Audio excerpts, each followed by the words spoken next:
तीसरे अध्याय में जी महाराज बता रहे हैं कि हे श्रेष्ठ ऋषियों, प्राचीन काल में उल्कामुख नाम का एक राजा था। वह राजा जितेंद्रिय सत्यवादी था, अत्यंत बुद्धिमान था। वह विद्वान राजा प्रतिदिन देवालय मतलब मंदिर देवालय जाकर ब्राह्मणों को धन देकर संतुष्ट किया करता था।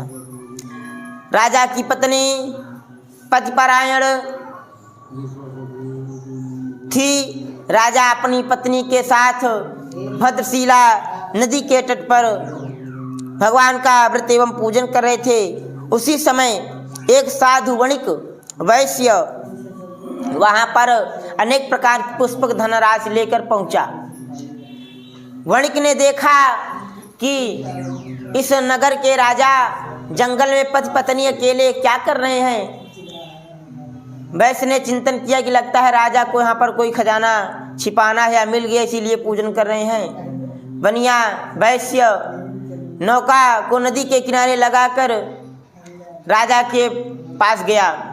कहा कि हे राजन, आप यहाँ पर क्या कर रहे हैं? पति पत्नी अकेले क्या कर रहे हैं? आप तो नगर में हजारों ब्राह्मण को बुलवा लेते पूजन करने के लिए, लेकिन आप यहाँ पर अकेले कर रहे हैं पूजन। राजा ने कहा, हे वैश्य, मेरे पास राज संपदा सब कुछ है, परंतु सबसे बड़ा रत्न नहीं है मेरे पास।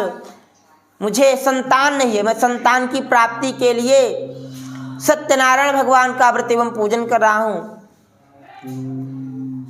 वैश्य ने कहा कि हे राजन, इस पूजन से संतान अवश्य प्राप्त होगी। राजा ने कहा कि भगवान सबकी मनोकामना पूर्ण कर रहे हैं, मेरी भी करेंगे। साधु वैश्य ने कहा कि हे राजन, मुझे भी यह पूजन वंदन करना है। मुझे भी संतति नहीं है, मुझे भी संतान नहीं है, मुझे भी इस पूजन को करना। कृपा करके पूजन की सारी विधि को बताइए। साधु वैश्य ने पूजन की सारी विधि जानकर प्रसाद लेकर अपने घर आया। साधु ने अपनी पत्नी से कहा कि हे प्रिय, एक संतान देने वाला व्रत मैं उल्कामुख राजा के मुख से सुनकर आया हूँ, प्रसाद भी लाया हूँ। लीलावती ने कहा कि हे स्वामी, यह तो अति उत्तम बात है, भगवान का पूजन है, क्यों कल ही किया जाएगा। साधु वैश्य ने कहा कि क्यों चिंतन करती हो, अभी तो संतान नहीं है। जब संतान उत्पन्न हो जाएगी तब पूजन किया जाएगा। अगर धन खर्च हो जाएगा, संतान ना मिलेगी धन तो चला जाएगा। तो जब संतान उत्पन्न हो जाएगी तब पूजन किया जाएगा। साधु वैश्य की पत्नी लीलावती प्रसाद ग्रहण की। वह वैश्य व्यापार करने के लिए चला गया। भगवान की कृपा से साधु की पत्नी गर्भवती हुई और 10वें महीने एक सुंदर कन्या को जन्म दिया। कन्या के जन्म के बाद लीलावती ने कहा कि हे स्वामी, क्या पूर्व में जो संकल्प किया था कि जब संतान उत्पन्न होगी तब पूजन करेंगे, भगवान का क्या नहीं करोगे? साधु वैश्य ने कहा कि हे प्रिय, यह कन्या अभी छोटी है, जब यह बड़ी हो जाएगी तब पूजन किया जाएगा। यह कन्या छोटी है, अगर पूजन कर लिया जाएगा तो यह कन्या कितने दिन तक जिए या न जिए इसकी क्या गारंटी। जब कन्या बड़ी हो जाएगी, विवाह योग्य हो जाएगी, तब पूजन किया जाएगा। यह कहकर वणिक वैश्य व्यापार करने के लिए चला गया। कन्या पिता के घर में दिनों प्रतिदिन कला के समान बढ़ने लगी, इसलिए उसका नाम क्या रखा गया? कलावती रखा गया। वह कला किस प्रकार बढ़ने लगी? जिस प्रकार शुक्ल पक्ष का चंद्रमा पूर्णिमा को पूर्ण हो जाता, उसी प्रकार वह कन्या, वह कलावती पिता के घर में थोड़े ही समय में पूर्ण हो गई, बड़ी हो गई। एक दिन वह कन्या सखियों के साथ नगर में कीड़ा कर रही थी। कीड़ा मतलब खेल रही थी। साधु वैश्य ने देखा कि मेरी पुत्री विवाह योग्य हो गई है। साधु वैश्य ने अपने दूतों को आदेश दिया कि मेरी पुत्री के लिए सुंदर सा वर ढूंढ कर ले आओ। दूत लोग सुंदरपुर नामक नगर गए। वहां पर एक सुंदर गुणवान वणिक पुत्र को देखा। साधु वैश्य ने अपनी पुत्री का विवाह उस वैश्य कुमार के साथ कर दिया। दुर्भाग्यवश विवाह के समय साधु वैश्य पति पत्नी दोनों सत्यनारायण भगवान के व्रत को करना भूल गए। इससे भगवान नाराज हो गए और उस वैश्य को श्राप दिया कि तुम्हें भविष्य में महान कठिन दुख प्राप्त होगा। अभी भी जब विवाह होता है तो जिस दिन मायन होता है उस दिन भगवान की कथा अवश्य सुनी जाती है कि कोई संकल्प रह गया हो अधूरा तो उसकी पूर्ति के लिए भगवान का व्रत एवं पूजन विवाह में किया जाता है, सुना जाता है। वह वैश्य ने अपनी पुत्री का कन्यादान उस वणिक पुत्र के साथ कर दिया। दुर्भाग्यवश दोनों पति पत्नी भगवान सत्यनारायण के व्रत को करना भूल गई। भगवान नाराज हो गए।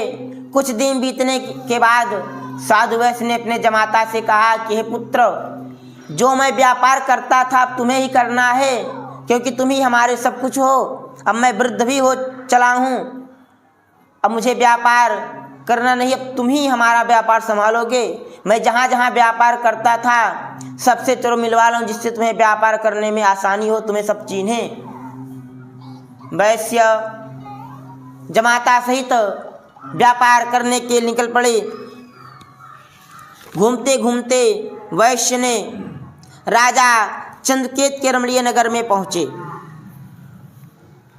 वहाँ पर कुशल वणिक व्यापार कर रहा था। उसी समय भगवान के दूत राजा चंद्रकेत के महल में आए। धन चुराकर जब महल से निकले तो सिपाही विश्राम कर रहे थे, क्योंकि रात का समय था। विश्राम कर रहे थे सिपाही। जब दोनों चोर लेकर धन भागे तो सिपाही जाग गए। सिपाहियों ने दोनों चोरों का पीछा किया। दोनों चोर भागते रहे। सिपाही जब निकट आ गए तो देखा कि जब सिपाही निकट आ गए तो दोनों चोरों ने जहाँ पर दोनों बनिया विश्राम कर रहे थे देखा कि दोनों बनिया सोए हुए हैं। चोर दूत लोग धन रखकर, राजा का धन दोनों बनिया के पास रखकर वहाँ से चोर 9 2 11 हो गए, रफ्फू चक्कर हो गए, भाग गए। जब सिपाही वहाँ पर पहुँचे तो देखा कि राजा का सारा धन वहीं पर रखा हुआ है और दोनों सो गए हैं। सिपाहियों ने दोनों बनिया को उठाया, वैश्य को उठाया, कहा कि तुम बड़े चालाक हो, अभी तो तुम लोग भाग कर आ रहे थे धन चुरा कर, अभी इतनी जल्दी सो भी गए। दोनों वैश्य आश्चर्यचकित रह गए कि ये क्या हो गया, अभी तो हम तो शाम से सो रहे हैं, ये कैसे आ गए सिपाही, मैं राजा का धन भी नहीं चुराया। बहुत क्षमा विनती की। सिपाहियों ने कहा कि ये राजा का धन भी तुम्हारे पास रखा हुआ है, तुम ही चोर हो, तुम ही धन चुरा कर भागे। सिपाहियों ने दोनों साधु वैश्य को राजा चंद्रकेत के रमणीय महल ले गए। राजा ने दोनों वैश्यों को आदेश दिया कि इन दोनों वैश्यों को महान कारागार में डाल दो और इनका जो धन है उसे राजकोष में जब्त करवा लो। इधर इन दोनों वैश्यों का ये हाल हुआ। उधर घर पर लीलावती कलावती रात में अकेली थी। रात में 2 चोर आए, सारा धन चुरा कर भाग गए। जो थोड़ा बचा था कुछ दिन तक चला। धन समाप्त हो जाने के बाद माता पुत्री दर दर भटकने लगी। एक दिन कलावती भिक्षा मांगते मांगते एक ब्राह्मण के घर पहुंची। जब वहां पर वह पहुंची तो इसी प्रकार भगवान का पूजन हो रहा था।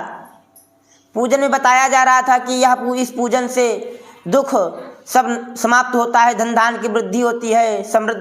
वह कन्या पूजन में बैठ गई। पूजन समाप्त होने में शाम हो गई। जब शाम हो गई इधर घर पर माता अकेली थी। वह परेशान हो गई कि एक पुत्री थी वो भी पता नहीं कहाँ चली गई, इतनी रात हो गई अभी तक नहीं वापस आई।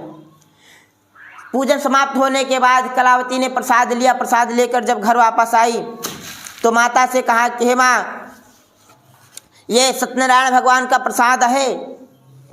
प्रसाद लेकर अपनी पुत्री से कहा कि हे पुत्री, तुम्हारे जन्म के पहले यह प्रसाद हमारे घर आया था, तब से आज आया है, कल इस व्रत को किया जाएगा। माता पुत्री मिलकर भगवान का व्रत एवं पूजन किया।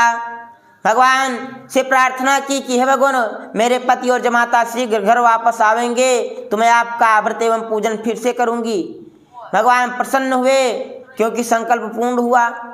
भगवान प्रसन्न हुए। राजा चंद्रकेत को सपने दिखाया कि हे राजन, उन वैश्य कुमारों को कारागार से छोड़ दो, मुक्त कर दो, नहीं तो तुम्हारा राज्य संपदा सब कुछ समाप्त कर दूंगा। राजा घबरा गए। मंत्री सिपाहियों को बुलाया स्वप्न लोगों से बताया।